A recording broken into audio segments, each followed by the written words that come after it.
Good morning, boys and girls, and welcome back to day 2 of integration by parts, or integration by parts, part 2. I thought that was funny. Anyway, let's quickly review here. Our integration by parts again is, let me put the formula/equation up on the screen. It is known by ultraviolet voodoo, right?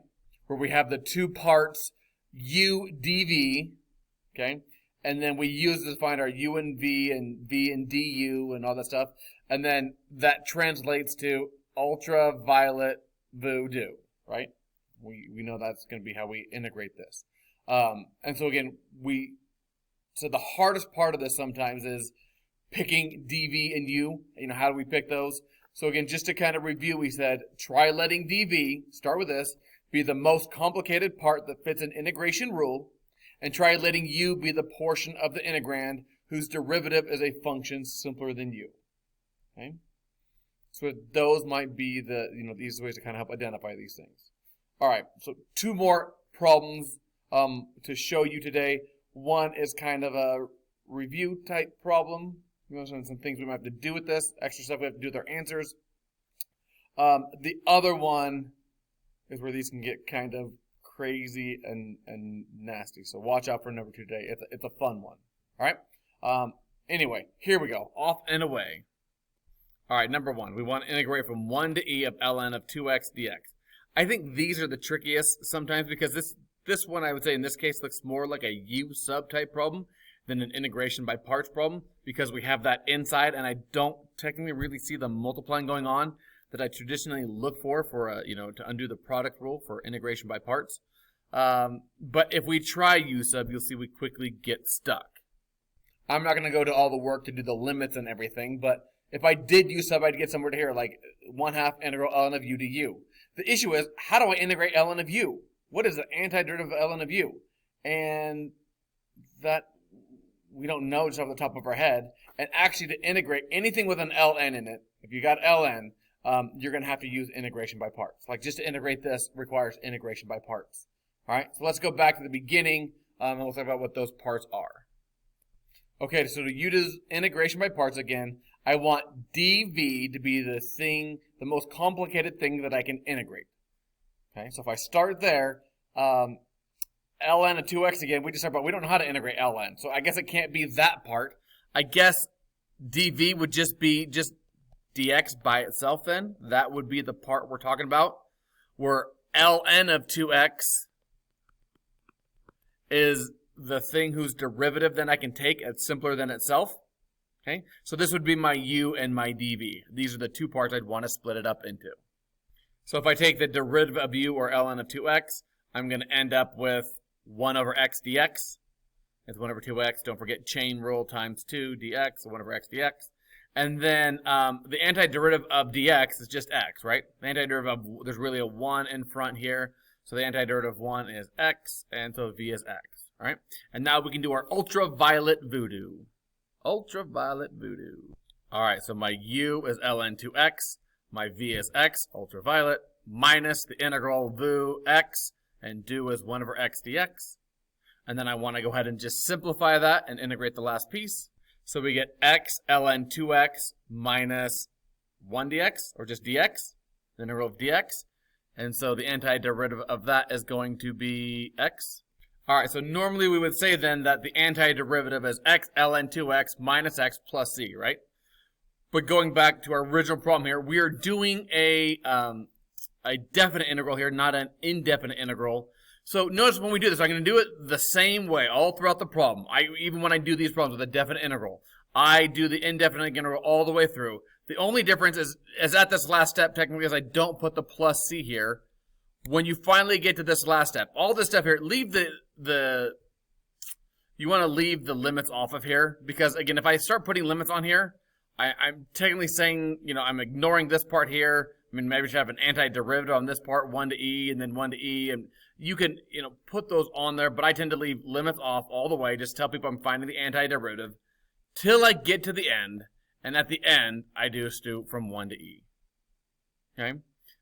Here's what I'm saying back at this step here to be more clear on what I was mumbling through there, but I guess technically I could go 1 to e here, because that's an antiderivative.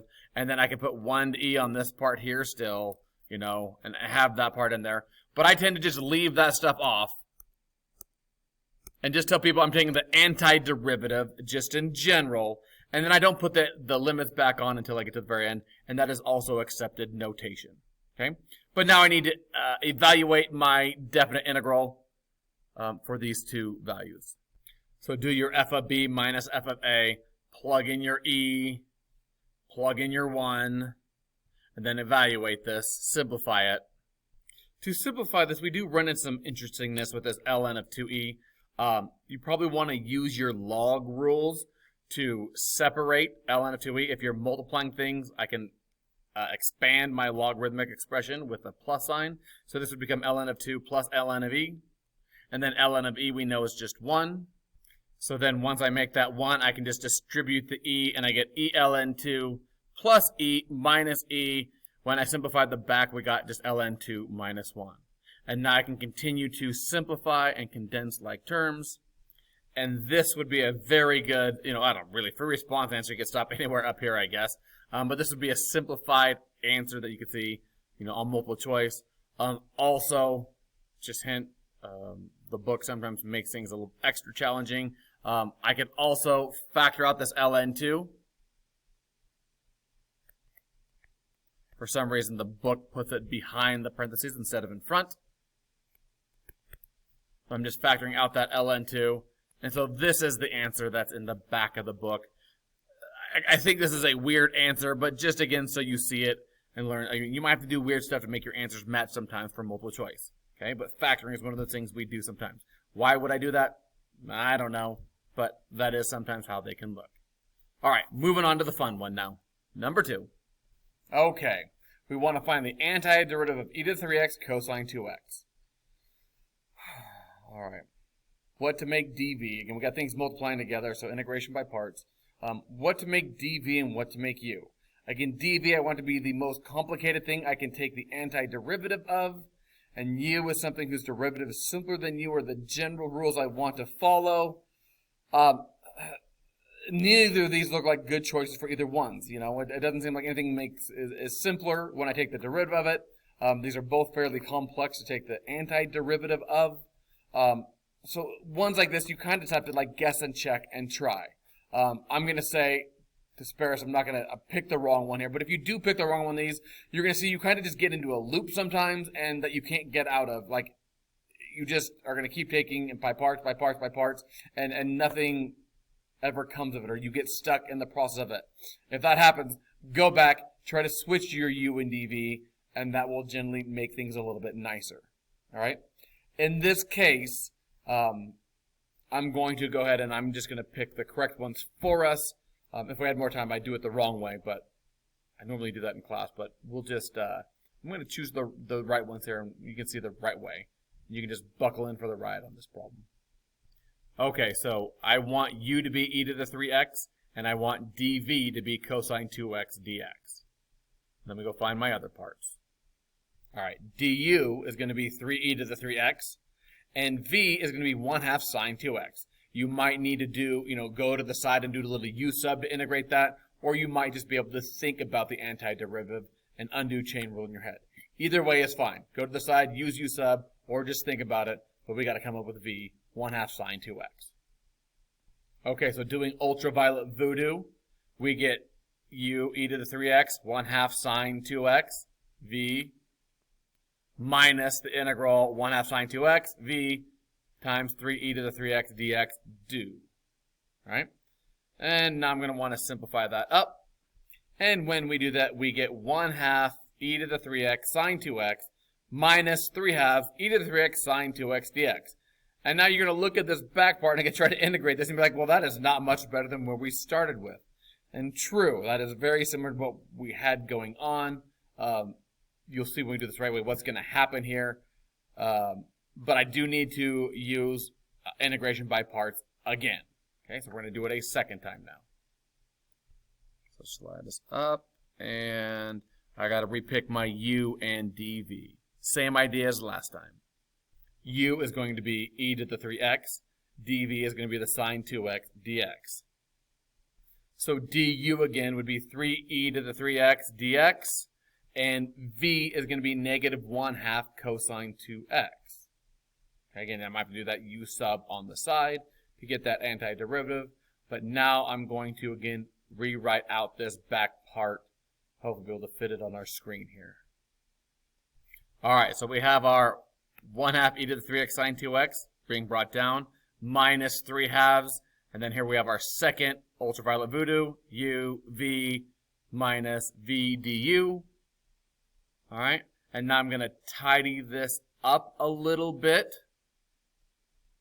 Okay, so when we simplify this, I get 1/2 e to the 3x sine 2x plus, I got to simplify this stuff right here, negative 3/2 times negative 1/2 is a positive 3/4 e to the 3x cosine 2x.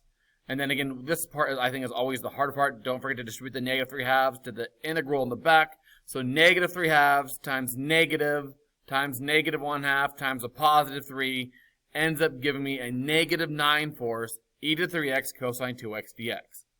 All right? And now if you're looking at that, you're like, well, that didn't get any better. That's just as bad as what we started with. And you're right. It's just as bad as we started with. Except for that's a good thing because that's exactly what we started with, right? The integral that we are trying to do is the integral of e to the 3x cosine 2x dx. This same exact integral as right here. And that's a good thing because what I can do is I can take this whole thing and set it equal to itself, e to the 3x cosine 2x dx. And this is a good thing because now, this is what we're trying to integrate, right? And so that equals this whole thing here. But what I can do with this is I can actually go and like add 9/4 to this side, this 9/4 integral to both sides. And I can actually go and solve for the integral that way, right? Here's what I'm saying. So if I take this integral, the negative 9/4 integral e to the 3x cosine 2x dx, and I add that term to the other side of my equation, I get 1 plus 9/4, or 4/4 plus 9/4 is 13/4 integral e to the 3x cosine 2x dx. And that's nice because now to find out what this integral is, since I have an equation, I can divide both sides by 13/4 or multiply both sides by 4/13. And then I would have the integral all by itself. All right, so I multiply both sides by 4/13. It got rid of the fraction over here, so I just have my integral by itself. And this is, again, what we're trying to find.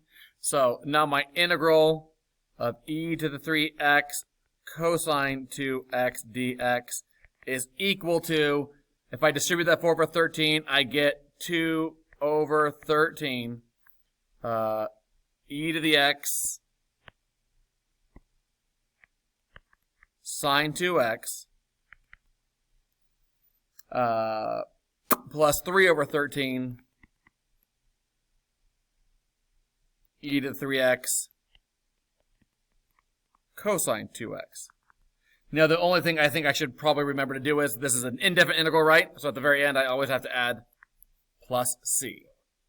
Okay, plus c. And there is my antiderivative. That is a great answer again. I mean, this is just, look at this. This is a crazy problem. You've got to do integration by parts twice. You got to make it match, then solve. Again, not super common, but you definitely can see a problem like this. So beware of this little trick. It is kind of a neat one that we can use. All right. The last little thing, again, we said this is a great answer here, that answer right there. However, again, the book, being a tricky book, this problem wasn't bad enough. Again, the book did do some stuff, so let me show you what they did to make their answer match. Okay, so tricky book again. Oh, I don't know, I switched colors in the middle here. I just noticed that. The tricky book here decided to pull out a GCF, and so they pulled out 3/13 e to the 3x out of all these terms here. So if I pull out a 3/13 e to the 3x, all the 3x's come out, and so I'd be left with cosine 2x, plus, then they switched the terms around, 2/3 sine 2x, and then the plus c at the end. Again, there is nothing wrong with this answer. However, just so you know, if you were checking with the book would have that answer right there. All right, boys and girls, that is enough for today. Have a good one. See you again real soon.